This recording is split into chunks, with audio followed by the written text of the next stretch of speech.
Welcome to The Lock Shop with Nielsen and Hustler.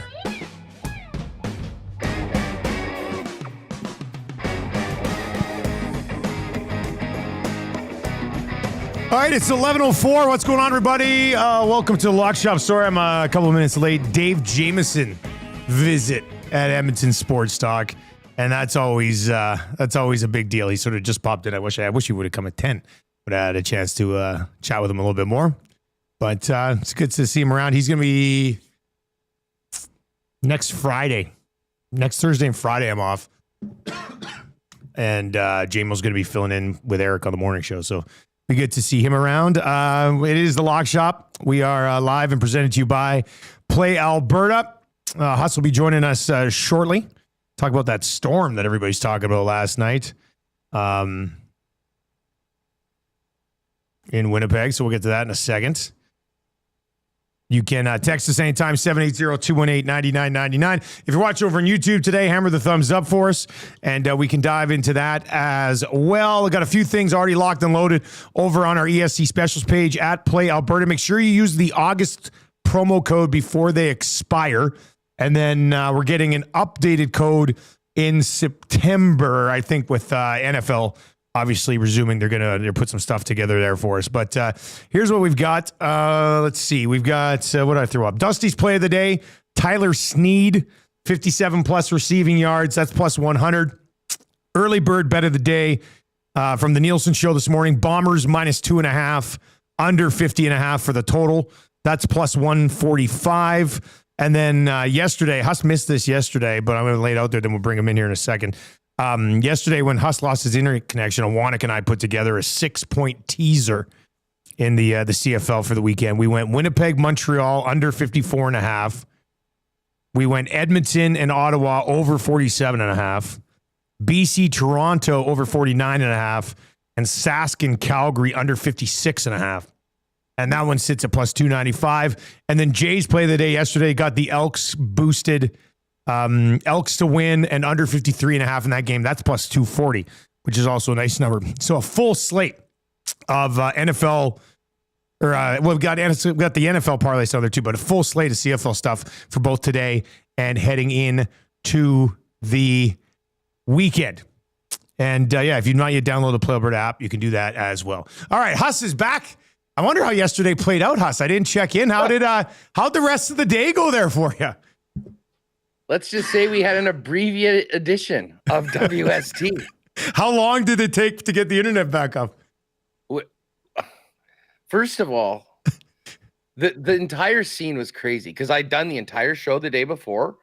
Everything was fine until about 12:35, and then all of a sudden it was off. And they had the Rogers guys out there, and they said, "Okay, it'll be on in 15 minutes in time for the show to start." And it didn't.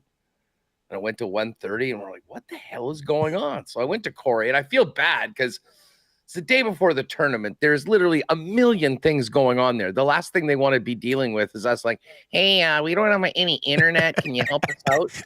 The nerds over here, please.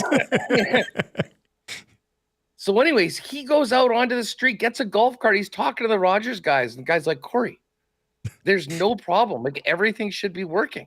He goes, are you sure the PGA guys didn't plug in their own router or something and screw things up? So he went and talked to them. No issue. Right around the corner from us, one of the local sponsors, a clothing company that had all these jackets and stuff set up, just arbitrarily went in and plugged in their own router for some sort of fitting thing that they had without telling anybody. They went in, the guy's like, what the hell is this? He's like, oh, it's our thing. He's like, oh, well, it screwed up all the internet here. He was like, oh, yeah, that happened once before. I mean, we were absolutely incredulous. So we missed basically, we had to reschedule guests. We did a quick 50-minute show and banged out. And unfortunately, that was the sign of things to come. You probably heard we got the craziest storm last night through Winnipeg.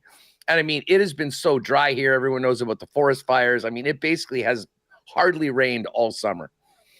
And last night, from about 10:30 till 3 in the morning, it was nonstop. The thunder and the lightning, dude, the loudest thunder I have ever heard in my life. That's what John Hodge said. We had him on this morning. He goes, I was up all night, Dusty. It was insane. It was impossible to sleep. I ended up just posting up. Luckily, I was really tired from being out too late the night before. And I actually came back. Came back afterwards, and I'm like, oh, the Jays aren't playing. There's nothing going on. I'm just going to chill. So I had a nice 3-hour nap. Yes. So then I was up. I was going to be up anyway, so I took it all in. But we did find out this morning, obviously we were going to be at Breezy. They got over 4 inches of rain. No. So, the golf course was like a lake. So no play today. They're going to do it as a 54-hole tournament. They're hoping everything will be good to go tomorrow. But yeah, it was. It's been a weird last 24 hours for us and everyone around the golf course. So hopefully everything will be back and good to go tomorrow. And tonight we'll do a regular edition of WST and get ready for Bombers Owls. So you guys basically got a summer's worth of rain in one storm last night. Yeah. That's in 3 or 4 hours. Jeez. It did not stop coming down. And in some places I heard, and Breezy's just outside the city on the west side of the city, about another 15 kilometers west from Winnipeg is Eli. And I just happened to be listening to the radio when I was out grabbing a couple things this morning. Was it 7-Eleven? They said, I did go to 7. Yeah. I basically started off, dude, it's Big Gulp Summers. Big Gulps are 79 cents. Any size of Big Gulp? Well, just Big Gulps. Just the full Big Gulp. Yeah. Okay. I guess you could get a super. Yeah. It's basically $1, 90 cents or something like that. So that's usually I'll start it off. Sev, had to go to Shoppers, grabbed a McGriddle on the way back. I also had a McGriddle this morning. Every time I eat one of those things. Yeah.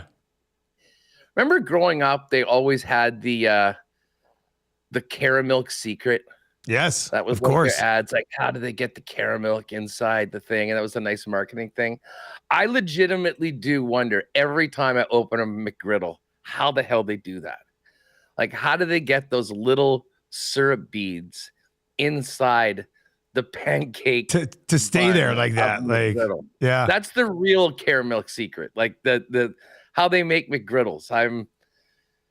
It amazes me every time. And man, they're good. They are, and they're good. They're good. I don't know why, but I only mix them in once in a while. I feel like it's a treat sometimes. So I'll be like, I'll have a McGriddle with cheese, please. When I'm feeling really, really good. I had a good meeting this morning. So I was like, you know what I'm going to do? I'm going to get a McGriddle on the way back to the office. And it was delicious, as per usual. Just outstanding stuff. Speaking of McDonald's, have you ever tried these? How do you have that just sit? This is the strawberry flavored yogurt. You're freaking killing me here, man. How would this, I don't even know what this dispenser is. It's a tube, a yogurt tube, I guess. Yeah, I think so. Did you get that with a meal this morning or something? Or this is actually, I've had this, I've been staring at it for a couple days. Well, actually, that night that I was out too late, I did, of course, skip the dishes late. And I think that if you got over, it was ordered $20 and you got a Happy Meal with it.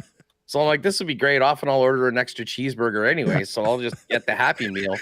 And in it was this. So I'm actually I'm thinking about dropping a series of internet content of trying things that I've never tried before. Oh, God, we should all do that. Well, you'd be the worst because you don't try anything. Yeah, I was going to say. So that's like a Go-Gurt tube, right? We'd be forcing you to try a lot of stuff that you've never have done. Local man tries to have full slice of tomato. God, but there's been a few really good things lately that's kind of given me this idea. I did have I'm a big drumstick guy. Okay. You've got all the regular flavors. I picked up a coffee crisp drumstick the other day. And I'm not a huge coffee crisp guy. I'll have it. It's a legendary chocolate bar. Yeah, but you're not taking it top 10 in your chocolate bar draft. No, it's not one that I really ever buy. Holy smokes, was the drumstick version of that good. Really? And then again, I don't go to the grocery store very often, but I did pop in there once in the last couple of weeks when I bought those coffee crisp drumsticks. And I did notice that there's a myriad of products that are somewhat interesting that I would like to try. So we may, I don't know if there's enough hours in the day, but every time I do ridiculous food content, people enjoy it. So yeah, well, I think yesterday Matt's filling in for Reed. Reed's on vacation right now, so I'm pretty sure Matt and Jay yesterday were trying some different types of foods, like from I can't remember what it was, like cheap foods from Dollarama or something like that, or snacks from Dollarama. And then I think Dudley over in the chat says, "Isn't that what Jay and Matt are going to do on the show this afternoon? Is that what's happening? Are they having drumsticks on the show this afternoon? I don't know. They're getting ahead of it. Coffee crisp if they have options. You said they have food at Dollarama? Apparently, I guess that's what the big story was yesterday. I've never been into Dollarama before. Yeah, I mean, it's not fresh food, Huss. No, but well, that's fine. They'll have like probably brand names of chips that you'd never heard of before, but they're chips, that type of thing. Canned stuff, I'd imagine, stuff that's not. Charlie over there says it was $1. It was Dollar Tree. All right, so same thing. I mean, Dollarama, Dollar Tree, probably all owned by the same person in the end. Does anything actually cost $1 still with inflation at these dollar stores? I went in. My wife is a teacher, loves those Dollar Trees and Dollaramas because she can get a lot of stuff cheap. But I go in there. Where did I go in? I think a couple Christmases ago, I went into one of these dollar stores in the West End, and I was like, I'll go in and I'll get boxes like for wrapping boxes and wrapping paper and stuff for $1. And it wasn't $1. I was like, what the hell is this?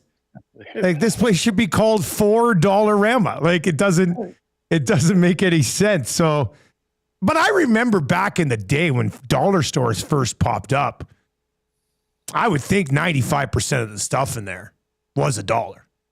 Like, it was pretty legit back in the day. It's lost its way. The dollar store game has lost its way. Really tough to tie your brand to a price when you start the store. That's like somebody sits down at the boardroom table on their first meeting and goes, should we really call it the dollar store? Why don't we call it just cheaper stuff in general? That type of thing. Yeah. Bargain bin or something along those lines. But yeah, that's a tough rebranding to Toonie Town due to inflation. Oh, man. All right. 780-218-9999. All right, Huss, big game tonight for the Bombers. I think the level of confidence in the Bombers, maybe due to them, maybe due to the opposition they're playing tonight, should probably be pretty high. This number had got down to 5.5. I'm now seeing it again at 7 for the Bombers on the road here against the Alouettes. But I mean, it is the Canadian Football League. Montreal's got a defense that can, keep the team in games even with their current quarterback situation. Well, except for last week, BC doubled them up. But I think their defense can make some plays even though they're missing a few bodies. But I mean, on a scale of 10 being like this is an automatic win and 1 being like careful, it could be an upset, where are you at on the Bombers right now? I'm at around a 6. Okay. Like I'm right in the middle. Yeah. I'm right in the middle. I mean, listen, they should win and they've got to find a way to win this game. But I will not be ponying up and laying the points in this one. I think my favorite bet is the under in this game. Okay. Yeah, I love the under as well. My favorite bet in this one is the under. I mean, I think I'm going to put something together like sort of Bombers to win under 48.5. I think Brady's rushing total is in around 65 yards. I know he hasn't hit that really, but I do think that they'll really lean on Brady today. So I'm going to take a Brady over and a Caleros kind of under 270. I really hope people don't just assume that they're just throwing out any warm body at the quarterback position. I mean, Jason Moss is going to have practices with Morgan in their first team offense. He got a bunch of experience last week playing with these same guys that he's going to be out for. And Montreal has a history and a reputation of putting in guys like Davis Alexander last year in a similar position that ended up absolutely balling out. And I mean, this guy's been on NFL rosters. He's played in the UFL or USFL, whatever they're calling it now. And he looked like he's a pretty big guy with a pretty big arm. Yeah, so, big quarterback, big arm. I didn't think he looked that much different than MBT, to be honest with you. You know, no, and MBT had been starting for a while. So, so listen, I mean, the Bombers are defensively still challenged with those raw guys out on the outside in the corners. Demerio Houston isn't starting. Dalton Schoen won't be back into the lineup this week. He'll get him back for next week, hopefully, against the Saskatchewan Roughriders. So to me, this is going to be a game where they just got to find a way to win. I do think it'll be relatively low scoring, but I also think it'll be relatively close. I think Montreal's got a real good defense. I know Jason Moss has had success against the Bombers in the past, and, you know, he'll have a good game plan to try to get the most out of what he's got in his arsenal. So, you know, when I look at this game, I'm kind of thinking maybe something along the lines of 23-18, thereabouts. But I don't think this will be a big track meet. And I do think that if one team has an issue with holding on to the football or makes some mistakes, they won't win. Like, the Bombers have to take care of the football and hopefully can take advantage of maybe some mistakes of a young quarterback and get some turnovers the other way. But they certainly are not going to want to be in a position where they're giving Montreal any short fields or any freebies. So to me, this is a game that the Bombers are going to try to plod through, find a way to win.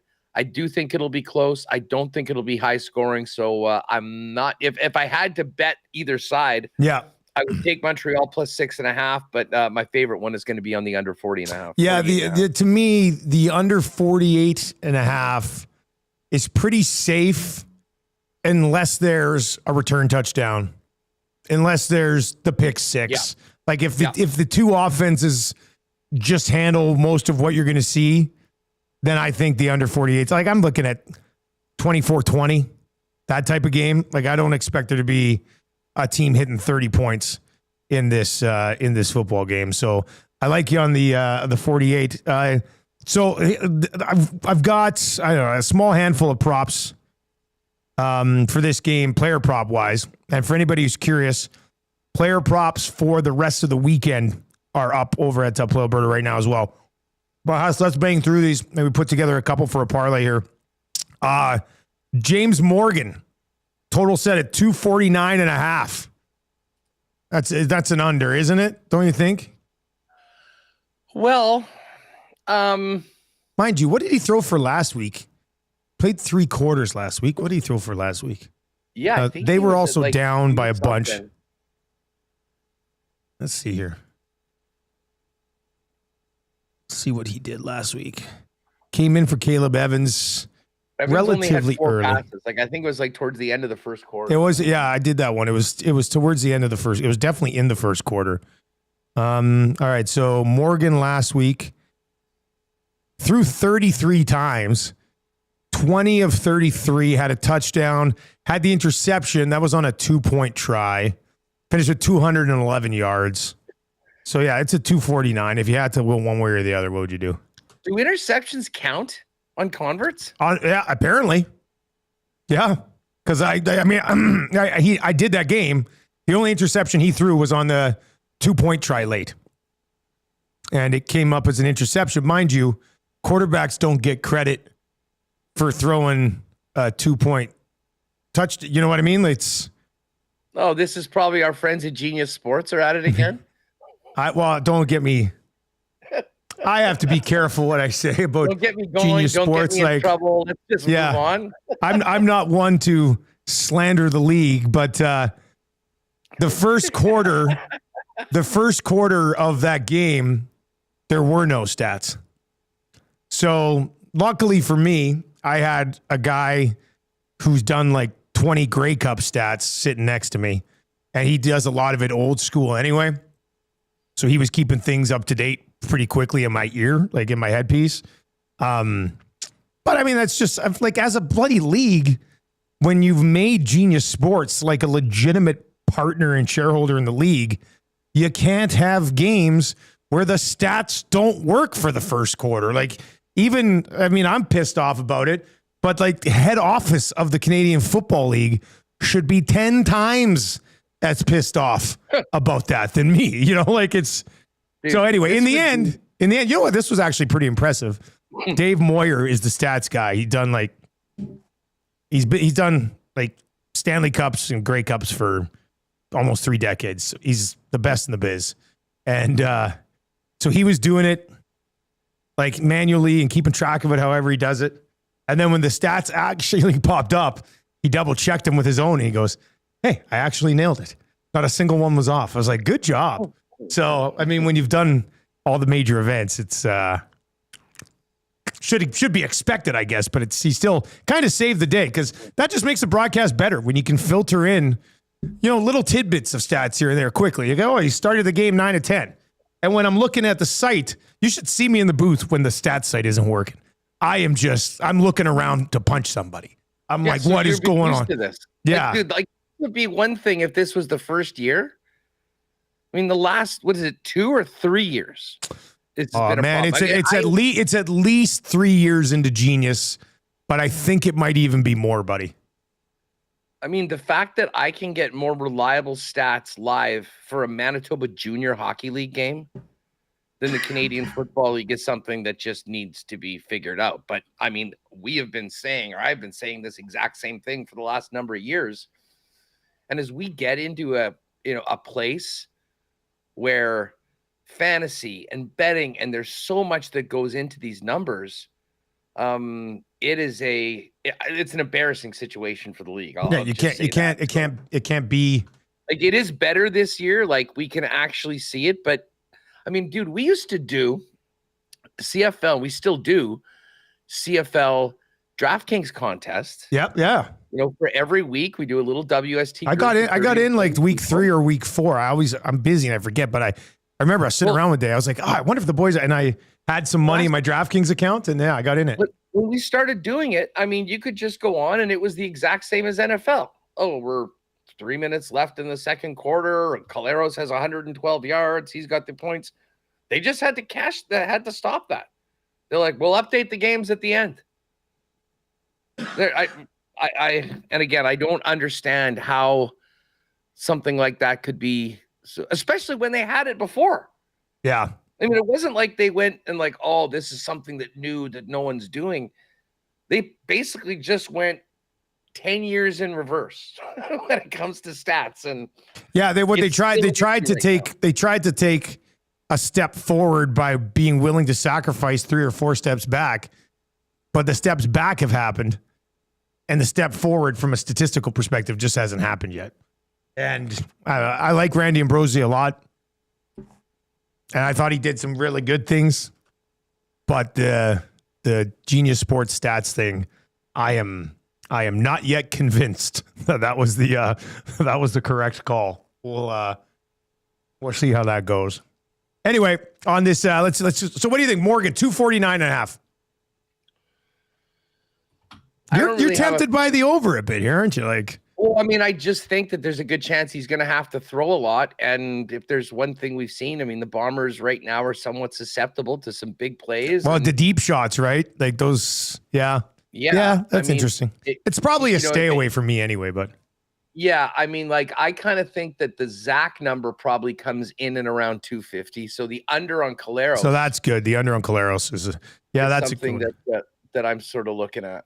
I'm already on the Sneed over 56.5. I mean, Morgan's going to have to throw to somebody, and Sneed's one of those guys that you can move all around the field. So I like Sneed. The Rambo numbers at 44.5. I mean, I don't hate the over on that one either, simply because of who the Alouettes are missing, and you could probably see a steady diet of Sneed and Rambo. Nick Dembski's at 62.5. Carrick Wheatfall's at 53.5.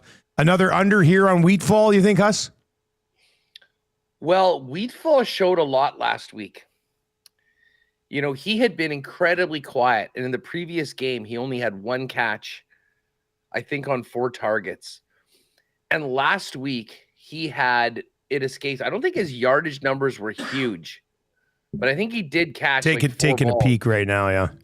And I'll tell you what, Dusty, 2 of them, one in particular, he got hit so hard as he caught the football and managed to hang on, get right back up. I was so impressed in Wheatfall's toughness in that game, and we hadn't really seen it before. He'd made some big plays. He'd gone for touchdowns, but we hadn't seen him have to get up after getting absolutely trucked, and he did that yesterday. So I think he earned a lot of respect from the quarterback. I think they'll probably go to him.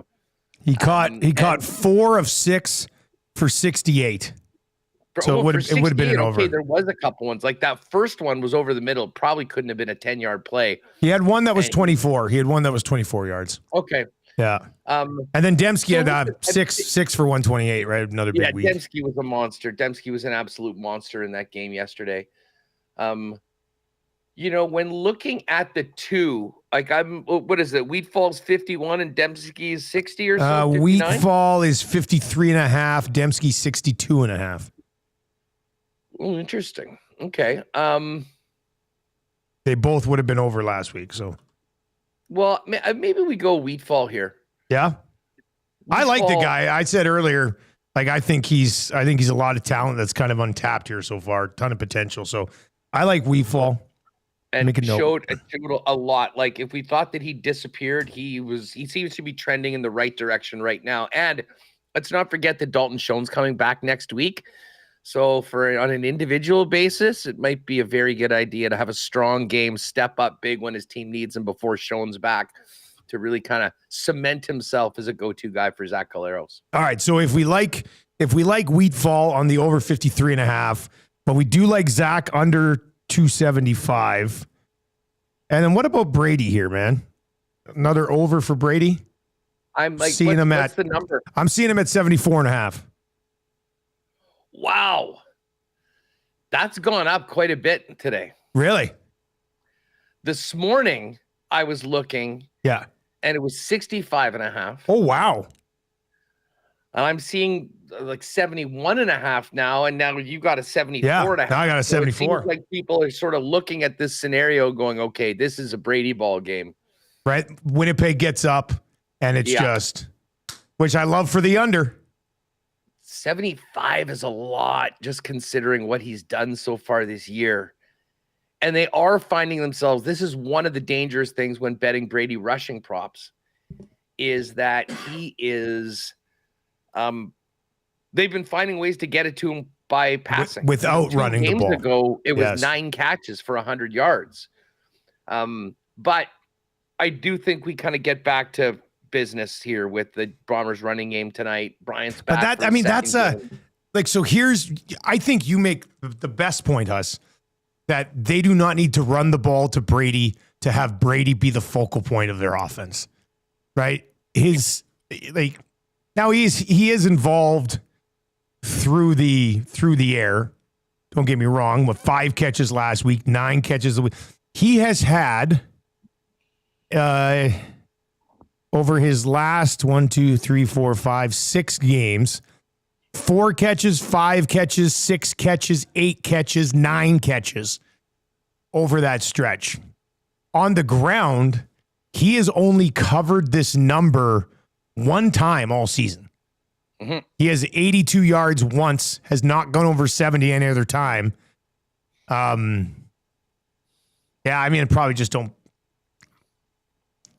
need it. We can probably do something on just Wheatfall and Zach and maybe Tyler Sneed because I'm a Sneed guy. But to me that number got a little like if we take the under in those 3 props, it'll still be pretty good. Oh yeah, yeah. I mean and I mean we like the under on the total, so it's not like we're going against like an overplay and being like, oh, we like the game over, but we're taking the 3 under. So it would be Wheatfall, Zach, and Brady all under. No, I was going to say if we leave Brady out. Oh, leave Brady out. I wouldn't be surprised if Brady does. I would just say take Brady and let's take one of the Alouette receivers over. Yeah. Okay. Well, let me see. Man, I do love CFL props. Like this is the league in general. And there's lots of talk about the league and ways it can be improved and all this stuff. But for me, man, it's so simple on better fantasy options and continuing to do what we're doing right now, talking about these player props. And you go, how do you get new eyes on the league? And I know it sounds like we're degenerates, but you know how you get people to watch sports that they don't care about who wins? By putting a little sprinkle on it. And if somebody has all of a sudden Carrick Wheatfall over 53.5 tonight, maybe they'll tune into the game for a little bit to see how their bet's going. You know, it's just, to me, it's such a simple conversation that should just be pushed forward hard in the league. Like Exhibit A, NFL Red Zone. Do you think anyone really cares about the Jags-Titans game that's on the 8th screen at noon? Zero interest.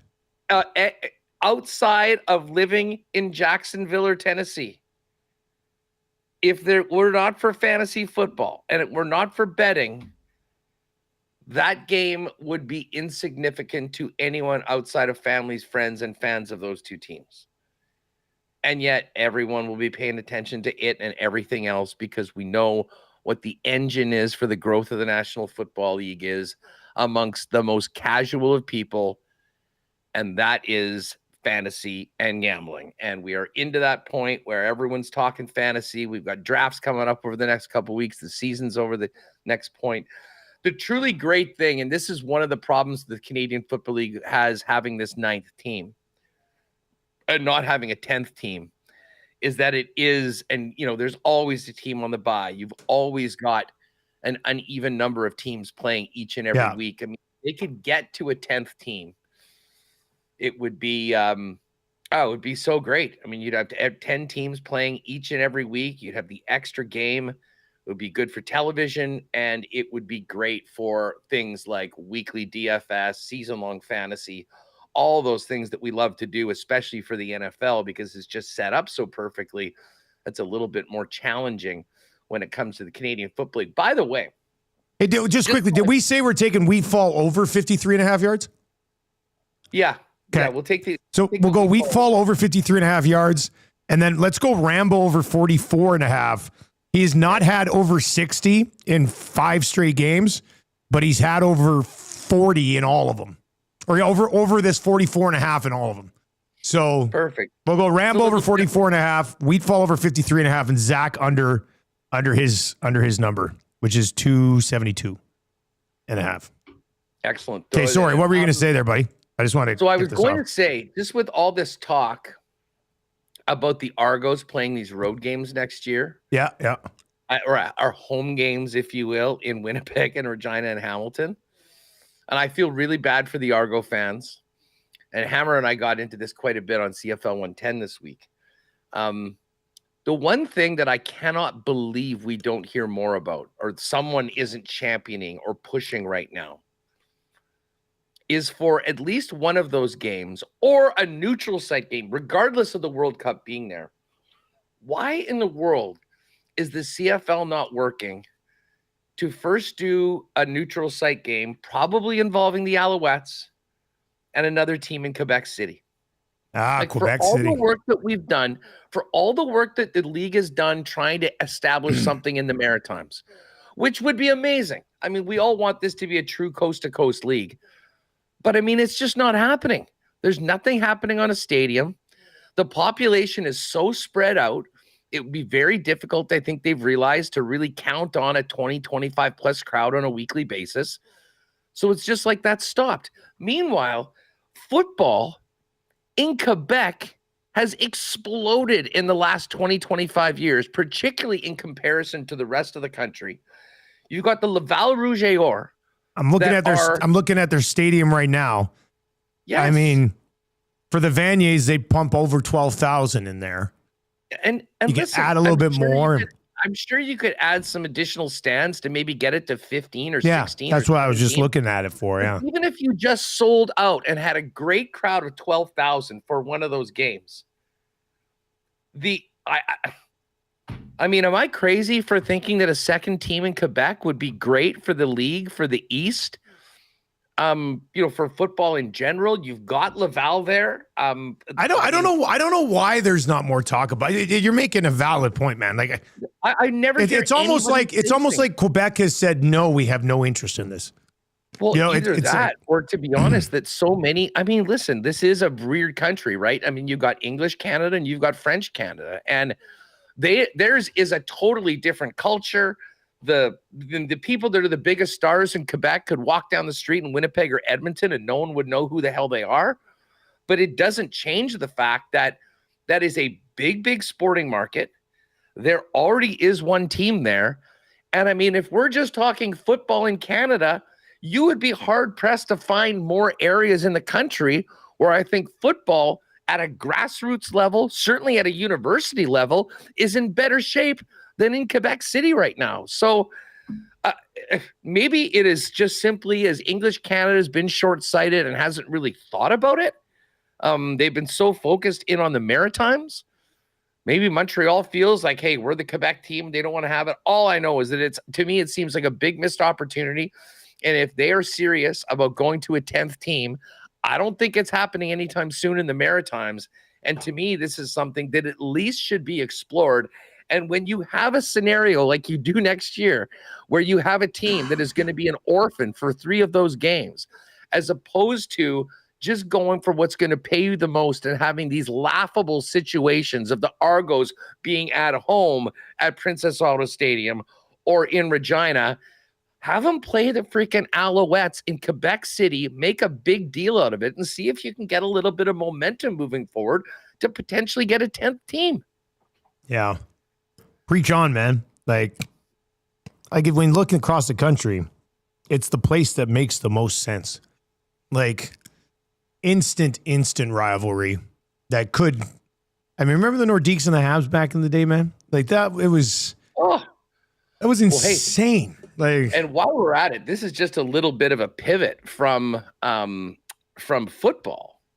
But while we're talking about Quebec City, yeah, I don't know if you watched it on Sunday night, but Sunday I was, low key getting ready for the week. There was nothing on, but the Sunday night baseball game was the Little League Classic, where the Mariners and the Mets played in Pennsylvania, wherever the Little League World Series is. Okay, yeah. And they've got that really cool stadium that's been built, and they played that game. And like the whole day, the players were hanging out with the kids. There was all these amazing videos of like Big Dumper up on the field, up on the hill, going down, J-Rod sliding on one of those things with the kids. I saw that. They're interviewing the kids during the major league game. Like, it was amazing. It was so well done. The vibes were incredible. And listen, Major League Baseball, they played a game at frickin' Talladega or whatever in that NASCAR stadium. Like, they have been trying to do things. This is the one thing that they've done consistently. I couldn't help but think the National Hockey League, like Quebec has a beautiful NHL-ready building. They're not getting a team anytime soon. So why not every year during the world-famous Quebec Pee Wee tournament, do you not have an NHL neutral site game between 2 of the teams? You go there, they're there for a couple days, they interact with some of the kids. The goodwill would be huge. It would be great for Quebec in that they would feel kind of part of something, even though they're not getting a team. And, all those feel-good moments, the viral clips, everything would come out. I mean, who knows? Maybe they've thought about it. They do. The NHL's done great with a lot of these events, the Stadium Series stuff. But yeah, I watched that entire broadcast, and it was so neat. It was so different than a normal Major League game. And the biggest part of it was the interactions with the kids and how cool that event. The Quebec Pee Wee tournament is the Little League World Series of hockey. And I think the NHL, after seeing what the Major League Baseball does, I don't know whether they've thought about it, but they should be thinking about it right now. How would you not have thought about that, right? You would hope. You would. I mean, if not, seeing the Major League what baseball's doing, maybe you just copy it. Right? Like, I mean, it would be cool. I mean, can you imagine if the Oilers and the Leafs were there for, a day beforehand? They did a couple practices. The NHL guys maybe came out to one of the games. They met a bunch of the players. I mean, and maybe this year with the scrunched up schedule in the Olympics isn't the day to do it, but let's remember this conversation. Hopefully there's some people in the league office that either watch the Lock Shop or have thought of this and to get working on it, because I do think it would be such a cool event. Because I tell you what, that Little League game for Major League Baseball is now one of the best things that they do all year, and it will now become an annual event. And the Quebec Pee Wee tournament's been going on forever. My brother played in it 30 years ago. Yeah. So I do like the idea of Bill Daly going into Bettman's office today and closing the door and going, so in the lock shop today, Huss thought about this. Text Bill. Let him know. Bill, I've got a killer idea for you. Make it happen. Let's just do it right there. God, that would be funny.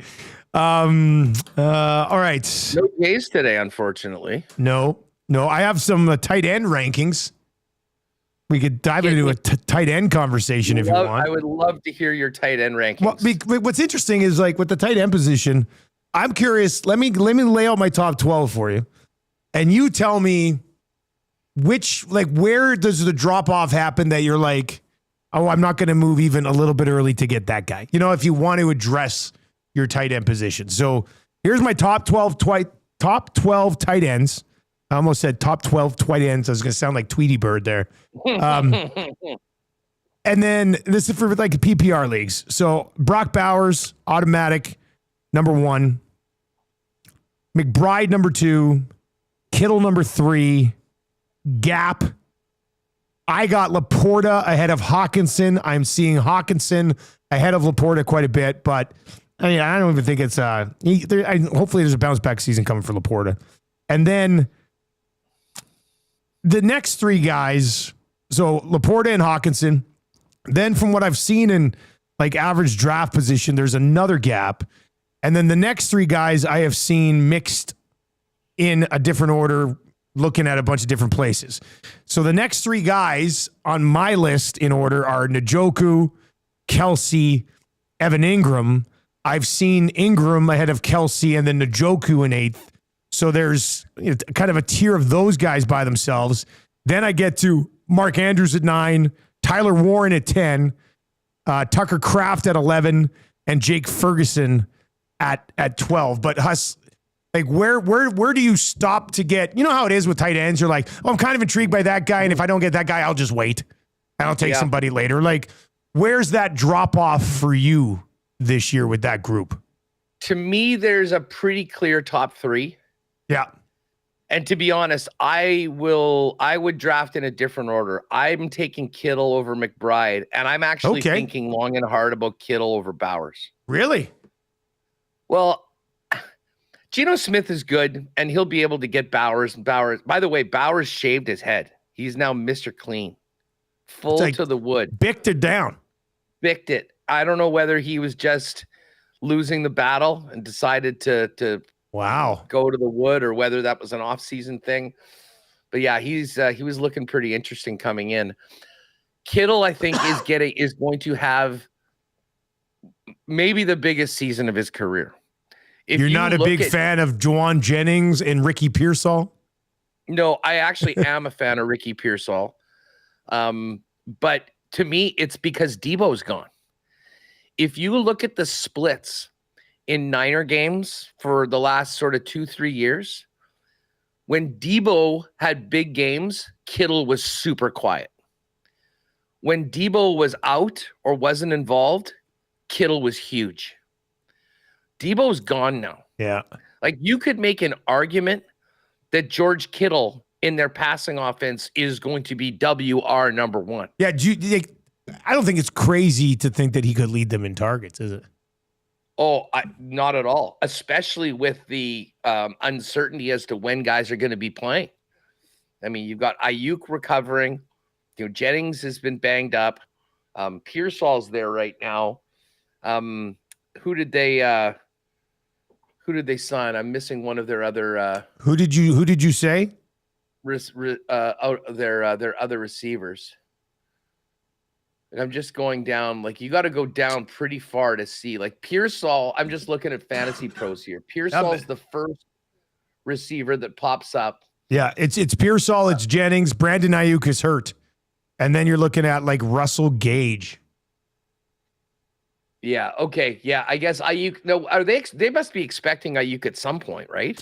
at He some missed point. basically all of last season. Let me But click on him. I think it's still a while. Like he's being drafted very, very late right now. Yeah, he is a high risk fantasy From option. the Our SF 49ers Twitter account an hour ago, John Lynch on Brandon Ayuk. He's recovered well. I think we feel comfortable saying he's not going to be there week 1, and then it will probably be sometime after that. So, I mean, I don't know. He's basically going undrafted in like home leagues right now. So, but yeah, back to those guys. Anyways, I think Kittle's going to be huge this year. I totally get Bowers being the first pick, but to me, if I'm in a draft and I'm prioritizing tight end and I see Brock Bowers taken, I'm taking Kittle ASAP because I think he goes off the board shortly thereafterwards, and I'd rather have him over anybody else. Laporte is interesting. I mean, he burned a lot of people last year. Yeah, he did. He was so highly ranked. But he was being drafted late second round. Yeah. Last year, right? And I mean, listen, there's only so many balls to go around, and that was part of, it wasn't like Detroit's offense wasn't good last year, and they didn't score a lot of points. It just wasn't happening with him. But I could see a bounce back. Hawkinson, I think, is poised to have a good season with Minnesota. Kelsey. What do you think about Kelsey this year? I think he's going to have a few big games, but I think that they'll sort of manage him. Like if the Chiefs are comfortably winning, you're not going to see a lot of Travis. It'll be playoffs. It'll be those big leverage games. I think that they lean on him. The guy that I'm the most excited about that I'm going to be trying to get, like if I don't get one of those top 3, I'm going to wait a little bit and try and draft Tyler Warren. I am in love with this guy. I picked him in rookie drafts, in drafts that, that like your dynasty where you keep guys for longer. I just remember being down in KC and we were watching the Penn State bowl game. And this guy was an absolute menace. And I remember having a conversation. What would it take for the Chiefs to trade up to get this guy, to have him to kind of take the heir apparent to Kelsey? Exactly. Taylor Swift leaves Kelsey for the younger version of him. Amazing athlete. And you know what's weird? And so I was very surprised when I was watching the draft where he wasn't the first tight end taken. The Bears took Colston Loveland. Yeah. Beforehand. And I mean, I'm seeing it again. This is just take it for what it's worth. Fantasy Pros. Warren's ranked 10th. He's ranked 15th, albeit all in the same tier. And he's actually had a really good training camp in preseason. Like he's looked really good. We had the voice of the Indianapolis Colts on our show this morning, and we were talking about him. He was raving about him. Like, and nothing against Pittman or Downs or some of the other guys they have there, but what was his name? Matt Taylor, who we had on this morning. He said one of the keys to getting their offense going is getting the ball over the middle, which is where Tyler Warren will be. Like I fully agree with your Tyler Warren play, man. So I'm in. And then just while we're finishing off our tight end conversation, I had to laugh. Kyle Pitts is now, and again, just on this list I'm looking at, 13th ranked. Watch him be like a 15th, 16th round pick and then finally pop. And this is the year he pops? I mean, I'll be pissed. So many guys over the last few years. Now, we had Carl Dukes on from Atlanta last week, I think, maybe 2 weeks ago. And he was raving about the Penix-Pitts connection. And I was like, oh, my God. Value pick happening. alert. It's happening. What's coming up on WST, Huss? Well, we are going to get ready for the Bombers tonight. We're going to head out to Montreal. Our pal Mo Khan in Montreal is going to join us. And I saw him a couple weeks ago. He's a beauty. It's been too long since we've had him on the show. And Mo, of course, calls the Montreal Alliance games in the CEBL as well. So we're going to get his thoughts on the upcoming CEBL Championship, which is here in Winnipeg starting tomorrow night. Hammer is in Montreal. He'll tee things up. We were hoping to have Mike Moriali, the CEBL commissioner, on. I think he's a little under the weather, so that might not happen. Moose have their promo schedule out. We'll check in with Dan Fink, and we'll also talk a little fantasy football with our guy, get into some questions. I want to find out if the experts are believing the hype on Emeka Egbuka. Oh, I in am. Tampa. I am. A lot of steam on this guy right now. I'm thinking of maybe hopefully making him a member of the Spite League champions. He's very high on my radar in that draft because it's I pick 5th, but we keep 90 guys. So it's usually the young guys who are early in that draft. So we'll see. I mean, Godwin's banged up. Baker's going to throw it a ton. Hey, Godwin is going to be on the 53 to start the season. Just saw that this morning. Is he? Yeah. He's not going to play right away, though, right? Like I thought he was going to be out he might miss a couple weeks. Yeah. But trust me, if you got Baker slinging tidbit. it there and that kid's ready to go and looking good, I think he's going to have a great opportunity. So he could be, it was always the top 5. John T, the guy from Marion Hampton. Marion. Yeah, him from San Diego, Hunter, Tet McMillan in Carolina, was Travion Henderson. Travion Henderson and Egbuka, yeah. Like that was sort of the top 5. Yeah. And then it seemed like there was a bit of a gap. And now all of a sudden, with what Egbuka's done in camp right now and kind of the way things are shaking out, I think a lot of people think it's maybe more a group of 6. Says Godwin, Schefter says Godwin's not expected until October at the earliest. So he'll be out for a little bit still. All right, Winnipeg Sports Talk is coming up right away over on the WST channel. Huss, we'll check it. I'm at a golf tournament tomorrow, so you will not have me tomorrow. Just a heads up. But I'll be back on Monday for the week. So talk to you then. No problem. Who's that? Who do we got? I want. I don't know. Hey, who's on Lock Shop tomorrow? Probably Awanek. Yeah, Awanek will be with you. So you guys will be talking CFL. It'll be good. Yeah, Matty will watch the game tonight. He'll be locked in. Right on. Enjoy the game tonight. Hit him straight tomorrow. Have a great weekend, and we'll talk to you soon. Okay, see you later, man. There you go. That's Huss. Winnipeg Sports Talk coming up right away. I did throw the little partner parlay over. Colaris under 272.5. Wheatfall over 53.5. Rambo over 44.5. I don't think it's up just yet, but when it is, you'll be able to find it on the EST specials page over at Play Alberta. Play Alberta, a title sponsor of both Edmonton Sports Talk and, of course, the Lock Shop here every day from 11 until 12. I also got Dusty's play of the day over there. Tyler Sneed, 57-plus receiving yards as well for the Alouettes tonight. 2 guys and a goalie on a Thursday.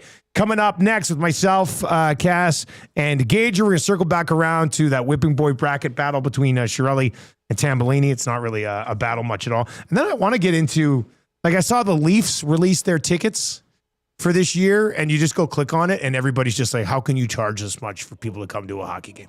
And the same thing as Edmonton. I'd love to know how much the Oilers are jacking things up on people again this year. So we're going to discuss how much should you actually have to pay to go to an NHL hockey game. We'll get into that on 2 Guys and Goalie, which is presented to you by GS Construction. Thank you very much for joining us in Lock Shop today. Best of luck if you're riding with us on any of those specials tonight, and we'll talk to you tomorrow.